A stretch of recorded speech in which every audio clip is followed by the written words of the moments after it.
Imbes makapagretiro ng payapa, sakit sa ulo pa ang natuklasan ng isang dating empleyado ng gobyerno. Ang dalawa niya kasing loan sa GSIS, abay, naging 6. Paano nangyari yan? Inalam ng inyong Kapuso Action Man. Dumulog sa inyong Kapuso Action Man ang retiradong government employee na si Lourdes.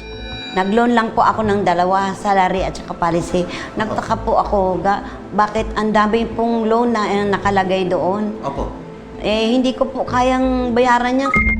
Mula kasi sa dalawa ay naging 6 umano ang loan niya sa Government Service Insurance System o GSIS na nalaman lang niya nang magretiro noong September 2020. 2 lang po talaga yun. Umiik po ako dun sa loob ng GSIS kasi sa totoo po, hindi ko po talaga inutang yun.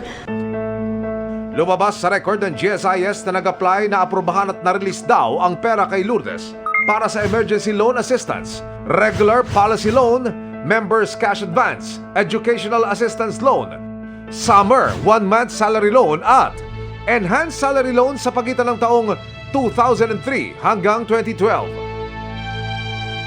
Ang halos 10,000 utang lang lumobo sa mahigit 30,000 piso. Di pa kasama diyan ang interes at multa sa mga buwang hindi nabayaran ni Lourdes. Para malinawan, sumangguni ang inyong Kapuso Action Man sa GSIS. Masusi nilang iniimbestigahan ang sumbong bago magbigay ng opisyal na pahayag. Ayon sa GSIS, iniimbitahan nila si Lourdes na magtungo sa kanilang opisina para komprehensibo nilang maipakita at maipaliwanag ang kanyang loan records. Kasama rito ang lahat ng mga halagang dokumento, kopya ng mga checking na release, maging bank statement.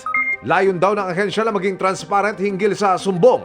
Sa ngayon ay pinag-aaralan pa ng GSIS kung maaaring ma-adjust ang computed interests at surcharges na dapat bayaran ni Lourdes. Kung magkakaroon ng pagbabago, tinitiyak nilang marerefund ito sa kanya.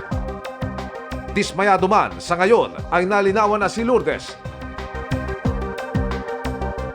Tututukan namin ang idinulog na ito ni Lourdes. Para sa inyong mga sumbong, ipadala nyo lamang sa Kapuso Action Man Facebook page dahil sa anumang reklamo, pang-abuso, katiwalian, tiyak may katapat na aksyon sa inyong Kapuso Action Man.